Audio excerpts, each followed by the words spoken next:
Welcome to Week 6 of the Iowa Conference Series here on YouTube as we are nearing the halfway point of the schedule for most of these teams, and what a great season we have had so far. And before we get to last week's results, I do want to highlight a couple of exceptional standout performances from last week.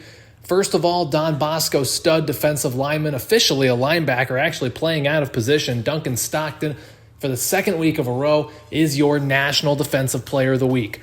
The sophomore had 7 tackles, 3 sacks, and a forced fumble in the blowout win over Solon. And for Starmont, their running back, Jaron Sunday, just kept putting up massive numbers. He is the Offensive Player of the Week nationally after a dominant performance in the blowout win at Gladbrook-Rhinebeck. 12 carries for 127 yards and 2 touchdowns. He also caught 9 passes for 122 yards and a touchdown. So Duncan Stockton of Don Bosco is your National Defensive Player of the Week. Jaron Sunday of Starmont is your Offensive Player of the Week. It is a user Iowa Conference sweep for the Player of the Week recognition in Week 5. Now let's go ahead and check the results from last week. First up in Waterloo, the Sailors fell in a tightly contested battle against Iowa City West 40-37 as the Trojans stay unbeaten. Waverly-Shell Rock blew out Grundy Center 35-7. The Go-Hawks making a pretty good push to get into that top 25. They're 4-0 in the year. Central City fell at Waterloo East 27-24. Stuck right with them but could not get the win. It was a dominant day for number 2 ranked Starmont as they hit the road and beat Gladbrook-Rhinebeck 52-24. In Cedar Rapids, Kennedy just held on against Waterloo West 28-25. My Don Bosco Dons were clearly happy to be back at home as they take down Solon 47-13. The first home game of the year for Don Bosco comes in Week 5, and they get a blowout win. In Williamsburg, the Raiders got back on track with a 42-24 blowout of Prairie for their second victory of the year. And in Iowa City, then 25th-ranked Cedar Falls took down the Little Hawks 27-17 to improve to 3-1 on the season. And we've got 4 fantastic matchups in this one. 3 conference games, but we'll open with non-conference action as my 8th-ranked Don Bosco Dons host Jacksonville State. 2nd-ranked Starmont welcomes Waterloo West to Arlington and Starmont High School. Number 22-ranked Cedar Falls takes the short trip over to Memorial Stadium to take on Waterloo East. And Waverly-Shell Rock is also on the road as they head south to take on Iowa City West. In other matchups, Solon is at Cedar Rapids Prairie, Central City at Williamsburg, Cedar Rapids Kennedy at Gladbrook-Rhinebeck, and Iowa City High at Grundy Center. So let's go ahead and get to the action. We'll start in Gilbertville as number 8 Don Bosco hosts Jacksonville State. It's Jacksonville State driving first, but they face 3rd and 11. But M.J. Morris, the former Maryland Terrapin, finds Dion Clay from 32 yards out as the Gamecocks strike first in Gilbertville. They lead 7-0 just over halfway through the first quarter. The Don offense trying to get something going. Taven Jackson dumps it off to Zion Haywood, who lowers the shoulder, a big hit as he's taken down just shy of midfield. Don's trying to keep that offense going. They would have to settle for a field goal here. Randy Kelly set to try from 55 yards. He's got plenty of leg. That one's on the way, and it is good. So the Dons can't tie it, but they get on the board. They trail 7-3, 2 minutes to play in the first quarter. But the Gamecocks driving inside the 10-yard line. Morris trying to strike again. Sends one to the end zone, but it is intercepted. That's Mel Wilson Morrell, his second pick of the year.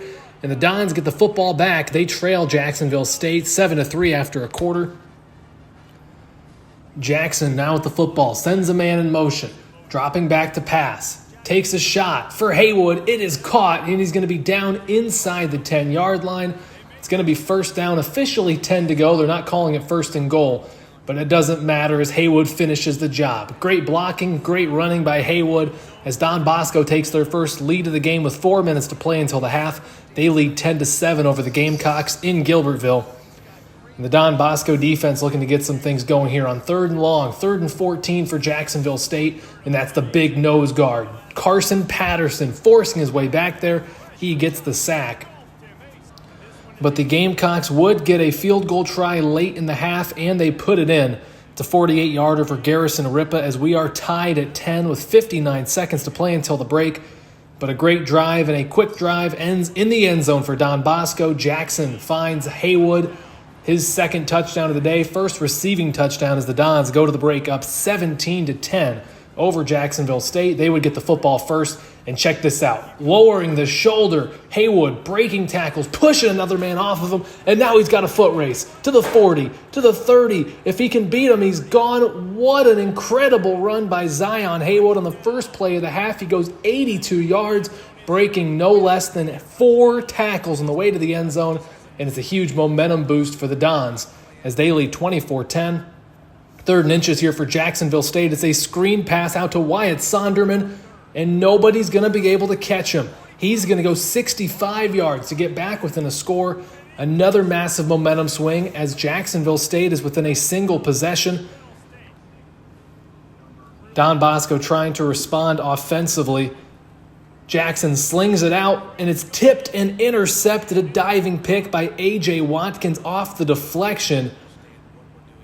So the ball goes back to Jacksonville State. They're going to try a field goal on 4th down, but it's a fake, and the offensive tackle is wide open. It's a touchdown. That is K.D. Arnold, their starting right tackle, who's into the end zone. A trick play there from Jacksonville State, and all of a sudden we are all tied up at 24. But the Don Bosco defense made a play here. Timmy Mays, the redshirt freshman defensive lineman, gets back there for the sack, forces 3rd and long, and the Don Bosco offense would get the football back. Jackson looking for a receiver, scrambling out, takes a deep shot, finds C.J. Major open, and he gets inside the 35 to the 31-yard line. A big gain there for the Dons. And that would set them up 2nd and goal, and Zion Haywood goes untouched into the end zone. And yet another touchdown run for him as the Dons reclaim a 7-point lead with 7:45 to play in the football game. But Jacksonville State wasn't quitting. Going to try another field goal. We'll see if they actually kick it this time. They do. And Ripa is good from 42 yards. It's a 4-point ball game at Tom Ryan Field as the Dons lead by just 4 with 5:45 to play. Jackson looking to take a shot. Looking for Major again. He's got a step. A great catch. What a diving effort by C.J. Major, who's having a big-time football game. It's a big gain for the Dons. And that sets up 2nd and goal once again. And on 2nd and goal, you go to Zion Haywood. Again, he doesn't get touched as he's into the end zone for another Don Bosco touchdown. They take an 11-point advantage, 38-27, 3:15 to play. But Jacksonville State still fighting. It's a shot towards the end zone, but it's Jamron Weston, the linebacker, leaping and making the grab in the end zone. That's a huge play defensively for Don Bosco. As Jackson takes another shot to Major, who's wide open. As a foot race. 30, 20, 15, finally dragged down to the 12-yard line. Nearly a big touchdown, but it's still a massive gain. In the very next play, Haywood lowers the shoulder again and dives into the end zone. What an incredible day he's had. 5 touchdowns rushing on the day with another receiving touchdown. He's making a Heisman push here late or midway through the season. As Don Bosco putting the finishing touches on this one. And to finish it off, it's Shaq Strong, the safety with the interception to seal the deal.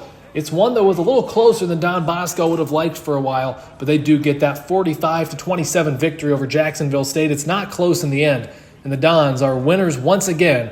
They're on a nice winning streak here in Gilbertville. Now we'll head over to Arlington and Starmont High School, where Jerron Sunday gets the Stars on the board. They take a 7-3 advantage with just over 2 minutes remaining in the first quarter. Sunday, of course, has been phenomenal this season for Starmont as they lead Waterloo West 7-3. Fitzgerald trying to find a man, but he's hit. The ball is loose, and it's recovered by the Wahawks. A big turnover there to end the first quarter as Waterloo West not letting number 2 ranked Starmont have a cakewalk in this one. But here Starmont catches a man off sides, and nonetheless, Sunday gets bowled over in the end zone, but it doesn't matter once he crosses that line as it's another touchdown for Starmont. And now Fitzgerald looking down the field, finds the reigning Heisman winner, C.J. Baxter, inside the 30. It's a big gain down to the 28-yard line as Starmont does trail here in the third quarter, 19-14. But Zion Haywood would change things there. A 4-yard touchdown run as Starmont couldn't get the 2-point conversion, but they do take the lead 20-19 with 4:15 to play in the third quarter. And here on 3rd and goal from the 1, they would go to the fullback. That's Sidney Damania from a yard out as this one is tied at 27. It's anybody's game here in the fourth quarter, but Starmont would take the lead on a special teams play. And then here they would finish it off. Fitzgerald to Michael Hilton, 54 yards to the house. A little scary at times for Starmont in this one, but they do get the victory, 41-27. And now over to Memorial Stadium, where number 22 Cedar Falls is taking on Waterloo East, and Deshaun Wheeler finds Christopher Greenwell Jr. for a 5-yard touchdown pass. Tigers lead 7-0 midway through the first quarter, and they would continue trying to add some more offense here in the second quarter. as this is Ethan Hooks, the running back, going into the end zone from 3 yards out. Tigers all over East so far. They lead 14-0. About 2 minutes gone in the second quarter. And the Cedar Falls offense would not quit there. Again, Wheeler, this time to Jay Kumar, 4 yards out in the RPO. 21-0 Tigers, not even just halfway through the second quarter. And they would continue to pour it on before the break. A touchdown pass to the end zone to Greenwell Jr., his second of the day. This one was originally ruled incomplete. It was challenged and overturned. It's 28-0 Tigers, and Hooks would try to add on to it, making moves, juking people, and he's into the end zone from 15 yards out. 35-0. Cedar Falls leads the Trojans, and that would be your score at the halfway point of this matchup. Waterloo East does get on the board with a field goal, trying to continue to add up the points, and they do here with a 4-yard touchdown pass, but it's still a massive advantage for the Tigers, 35-10. And they're near the goal line again, and Ethan Hooks would finish it off. A 3-yard touchdown run for him, 42-10. The Tigers lead on the first play of the fourth quarter. What a day they are having here in Waterloo. And defensively, T.T. Claiborne, you've heard that name a bunch this season. He makes another play, another interception for Cedar Falls. And they would go back to their trusty running back, Ethan Hooks again. He had a phenomenal day, untouched into that orange paint. Cedar Falls all over Waterloo East today. It's a final of 49-17. The Tigers dominate this one as they win again. They will look to improve that number 22 ranking next week. Finish this one off at Trojan Field in Iowa City as Waverly-Shell Rock takes on Iowa City West, and DeQuincy Boone with a big strip sack as the ball is loose, but the Trojans do recover. But it does set up third down and very long, 3rd and 26 for Iowa City West. But a Trojan comes wide open down the field. It's a foot race to the end zone, and nobody's going to catch him before that green turf as he's into the end zone for a 77-yard touchdown connection, 7-0 Trojans. But a big response here from Waverly-Shell Rock. Brett Dubose takes a hit, but dives across the goal line. We're tied at 7 with 50 seconds to play in the opening quarter. Trojans trying to take the lead, but it's an interception. LaTroy Green in the perfect spot makes the play, and we're tied at 7 after a quarter here in Iowa City. Waverly-Shell Rock trying to keep things going here offensively. On 1st and goal, they go back to Dubose, and he goes back to the end zone. From 1 yard out, Dubose with his second touchdown run of the day. It's 14-7 Go Hawks with 2.5 minutes to go until the break. And they would find the end zone again before the half. What a diving effort by Jaquil Anderson. The fullback clears the offensive and defensive lines. 21-7 Go Hawks after the first half of action. The defense still looking to get things going here as the Trojans try to score, but it's that stud safety, Dontrell Brockwell, who gets in for the sack, and that would conclude things in the first half. Second half now as the Go Hawks look to continue adding to their lead, and this time they go to D.T. Jones Jr., who is untouched, 4 yards into the end zone, as the Go Hawks are really adding things on now. 28-7 Waverly-Shell Rock midway through the third quarter. But the Trojans weren't done fighting yet, that's for sure, as they go back to the end zone here, a 20-yard touchdown connection. Iowa City West gets it back to a 2-score game. They trail 28-14. That patented pop pass for Waverly-Shell Rock. Taylor Hermanson to Keon Maddox, 3 yards for a touchdown as they take the lead 35-14. A big advantage there for Waverly-Shell Rock. And on the goal line, I feel like we've seen this one before. What a diving effort again by Anderson to get in from a yard out. 42-21 Waverly-Shell Rock with 1:12 to play in the game. And the exclamation point would be here.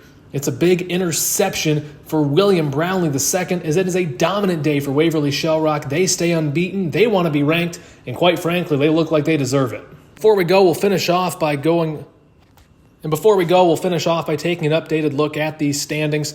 Of course, Starmont and Waverly-Shell Rock both still unbeaten. 4-0 in the conference, 5-0 overall. Don Bosco, 2-1 in conference play. They're 4-1 overall, and same can be said for Cedar Falls. So it's a tight conference race. We'll have some more exciting action coming up, but it'll be interesting to see how this one continues to go as we move through this season. So that's going to do it for this episode, everybody. Thanks so much for watching. We'll be back with another exciting week of college football here in the Iowa Conference Series on YouTube. We'll have that for you coming up here in just a couple of days. Thanks so much for watching. We'll see you again next time.